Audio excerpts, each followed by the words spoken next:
Friends, வாங்க chicken gravy எப்படி பண்ணுறதுன்னு பார்க்கலாம். அதுக்கு 1/2 கிலோ சிக்கன், 1/2 ஸ்பூன் மஞ்சள்தூள், 1 ஸ்பூன் சில்லி பவுடர், கொஞ்சம் சால்ட்டு, கொஞ்சம் சிக்கன் மசாலா ஆட் பண்ணி நல்லா மேரினேஷன் பண்ணி வச்சுக்கலாம். இப்போ ஒரு கடாயில் நம்ம கொஞ்சம் ஆயில் போட்டு கொஞ்சமாக இஞ்சி, கொஞ்சம் பூண்டு போட்டு நல்லா ஃப்ரை பண்ணிக்கலாம். இதில் இப்போ 2 கட் பண்ணி வச்ச வெங்காயத்தை சேர்த்துக்கலாம். 2 கட் பண்ணி வச்ச தக்காளியும் சேர்த்துட்டு இது நல்லா கொஞ்சம் குக் ஆகட்டும். இதை நம்ம ஒரு மிக்சர் ஜாரில் ஆட் பண்ணிவிட்டு ஒரு 5-6 முந்திரி ஊற வச்சு அதையும் ஆட் பண்ணி நல்லா ஃபைன் பேஸ்ட் பண்ணி வச்சுக்கலாம். இப்போ கடாயில் 4 ஸ்பூன் ஆயில் போட்டு கொஞ்சமாக சீரகம், கொஞ்சமாக ஒரு பிரிஞ்சி இலை, ஒரு பட்டை, 2 கிராம்பு, ஒரு ஏலக்காய், ஒரு காஞ்ச மிளகாய், 2 பச்சை மிளகாய் ஆட் பண்ணிக்கலாம். இப்போ நம்ம மேரினேஷன் பண்ணி வச்ச சிக்கனையும் இதில் ஆட் பண்ணிவிட்டு நல்லா குக் பண்ணிக்கலாம். இப்போ பார்த்திங்கன்னா ஒரு 5-6 நிமிஷம் நல்லா குக் ஆகிடுச்சு. இப்போ நம்ம ஃபைன் பேஸ்ட் பண்ணி வச்ச மசாலாவை ஆட் பண்ணிக்கலாம். இது நல்லா ஃப்ரை ஆனதுக்கப்புறமா கொஞ்சமாக தண்ணி ஆட் பண்ணிவிட்டு நல்லா எண்ணெய் பிரிஞ்சு வர வரைக்கும் நம்ம இதில் கொதிக்க விடலாம்.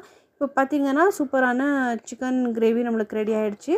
இந்த மாதிரி மோர் வீடியோஸ்க்காக சேனலை சப்ஸ்கிரைப் பண்ணிக்கோங்க.